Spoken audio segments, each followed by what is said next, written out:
Yo, what's up? Welcome back to another episode of the SWUS. Super late right now, almost 4 a.m., but I'm awake. I asked the Discord to pick a game, and I'd make an extra video. They said Royals-Dodgers. So we're gonna do Royals-Dodgers in this one. Coming off a real nice Thursday for me. My two top bets was Rays and Arizona. I laid the 1.5 and took the team total, so it was a nice Thursday for me, and it was needed because Tuesday and Wednesday were rough for me, so I needed that bounce back, grab some momentum heading into the weekend. Friday, MLB, we got 15 games on the board. We'll go through all of them on the live show at 4 o'clock p.m. Eastern time. If you're able to make it, we'd love to see you in the comments. Royals-Dodgers in LA. Let's go. Welcome to the SWUS. The SWUS. SWUS. Hey, get the SWUS. All right, like I said, Royals are on the road in LA here. Dodgers are minus 160 favorites at home. Total sitting down at 8. We got Ragans on the mound for Kansas City. Gavin Stone pitching for the Dodgers. Let's take a quick look at the spreadsheet, and according to the model, we're pretty much deadlocked after 5 innings, 2.33 to 2.34. Final score, definitely lean on the Dodgers, though. 4.2 to 5.1 Dodgers. So let's take a look at this matchup, and we'll start with Gavin Stone having himself a nice season here. 2.93 ERA and a 124 whip on the year. Last 8 starts, 181 ERA, 105 whip. Last 4 starts, 2.28 ERA and 118 whip. And the expected FIP numbers are looking good all the way. So Gavin Stone, definitely some nice looking numbers this season. Take a look at the game logs. He did struggle on the road in Yankee Stadium, but who the hell isn't struggling on the road in Yankee Stadium right now? They're crushing the ball. Before that, great start against the Rockies, great start on the road in Queens against the Mets, struggled at home against the Snakes. But other than that, other than those 2 starts at Yankee Stadium and home against the Diamondbacks, every single game log on here is a great game. I mean, Giants, Marlins, Braves, not exactly lineups are hitting, but he's pitching great. Now he's matched up against Kansas City, and the Royals hitting numbers look awesome.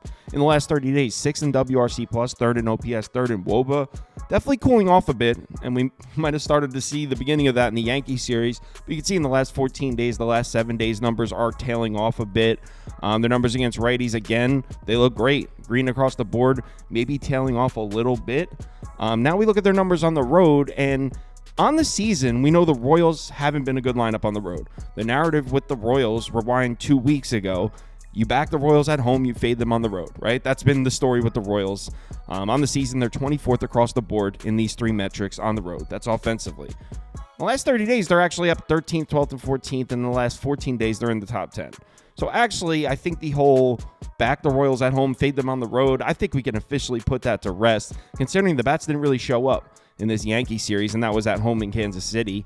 You can see home away splits versus righties on the year. At home, 6th, 5th, and 1st in WRC+ isolated power on base percentage. On the road, 28th, 12th, and 28th. So again, I mean, we know these splits are here, but I think they're dead. So I think we could just toss these out. What we really need to do is figure out if this Kansas City lineup can still score runs. Have they gone cold? The last 3 righty starters to pitch against the Royals, 150 ERA and a 106 whip. You can see the game logs. They didn't get to Cody Petit, didn't get to Marcus Stroman, didn't get to George Kirby. That's 3 starters in a row. The Royals were unable to get there, and all 3 of those were at home. And if the Royals have gone cold, look at this graphic right here. Gavin Stone against bottom 10 lineups. It's only 12 innings pitched. It's not the hugest sample size, but an 0.75 ERA and an even 1 whip. So he's been absolutely dominant against bad lineups. So if the Royals have gone cold, Stone should be fine. And then add in the fact that he dominates right-handed bats. Look at this. 280 WOBA, 108 whip, 353 expected FIP against righties. Royals are loaded up with righties in the lineup. 1, 2, 3, 4, 5, 6 righties in the lineup, or in the projected lineup for the Royals. So another positive angle for Gavin Stone there. And also, Gavin Stone's a contact pitcher. He's not a strikeout guy. Strikeout rate down at 18.93%. Kansas City against righties with a strikeout rate under 19%. They're down towards the bottom 10. They do better against righties that generate strikeouts. So another positive angle for Gavin Stone. Now, the Royals have been hitting his pitch mix. 14th, 7th, 13th, 7th, 11th. So they're top half of the MLB against all his pitches. So if you are looking for some reason to back the Royals here, you can look at that.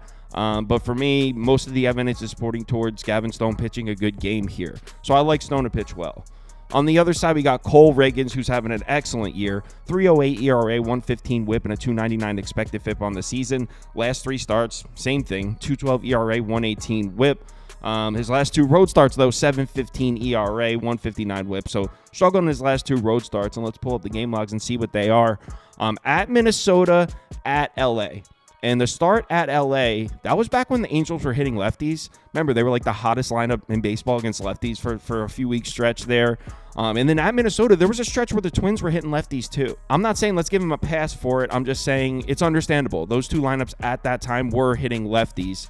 But now he's matched up against the Dodgers. And as we know, Dodgers lineup all the way back. I mean, they did struggle hitting the last 2 games against Texas, but last 30 days, 3rd, 4th, and 4th. Same across the board. Last 14 days, last 7 days. They've been hitting at home all year. 2nd best home lineup in baseball this season. Last 30 days, top 10.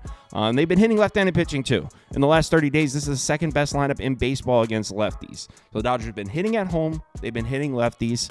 You can see here, the last 5 lefty starters that pitch against the Dodgers, 6.56 ERA, 180 WHIP. And here they are right here. They got the Nestor Cortez. They got the Bailey Falter. They got the Gomber. They got the David Peterson. They got the Quintana. Didn't really get to Weathers. They got 3 runs off him, but only 6 base runners. And they got to Max Fried. So there's actually a couple decent names on there. Cortez and Max Fried. Didn't matter. Dodgers still got to him. And check out these splits here. Cole Ragans against top 10 lineups versus lefties. 5.20 ERA and a 151 WHIP. 36 1/3 innings pitched, too. That's a solid sample size. So Cole Ragans has done a lot of his damage against bottom 10 lineups. Dodgers, as we know, definitely a top 10 lineup. And it actually gets even worse. The Dodgers against lefties with Cole Ragans' pitch mix. 1st in WOBA, 1st in isolated power, 6th in run value. Yeah. I think all signs point to the Dodgers tattooing Cole Ragans in this game. I like the Dodgers to score runs. Now let's take a look at the bullpen matchup. Edge definitely goes to the Dodgers here. I mean, it's not even close. Dodgers have a top 10 bullpen across the board. Royals have a bottom 10, maybe even bottom 5. The Royals bullpen has been slightly better on the road, but still, edge goes to the Dodgers here. Offensively, it's pretty even. The Royals have done a good job scoring runs in the late innings, but so have the Dodgers. So again, edge definitely goes to the Dodgers in the late innings. We take a look at bullpen usage. The Royals did use MacArthur, Zerpa, and Schreiber. MacArthur and Schreiber are their 2 main guys. MacArthur's now pitched 3 of the last 4 days, and Schreiber's pitched 2 of the last 3. So MacArthur's probably not going to be available, so they're going to be missing their closer here. On the Dodgers side, they actually used a lot of their arms tonight. They used Phillips, but he was rested. Dodgers bullpen's going to be good to go. So overall, I know the stock on the Dodgers might be a little low right now after those last 2 games against Texas, but I like them to score runs here. I trust Michael Grove, too. So I'm going to go with the Dodgers, whether it's Dodgers first. No. Dodgers minus 1.5, Dodgers team total over. Same exact bet I did with Arizona, doing it with the Dodgers here. I'm going Dodgers 2 ways. Like I said earlier, live show 4:00 p.m. Eastern time. If you're able to make it, would love to see you in the comments. If you want my top bets or top bets from anyone on the staff here, head over to KyleKirms.com, sign up for Sauce Network Plus. Comes with the top bets, access to the Discord, and you can participate in the betting league. So head over to the website if you're interested on that. Let's have ourselves a good Friday night. Happy to have a good Thursday under my belt. Yeah, remember to bet responsibly. I'll talk to you in the Discord.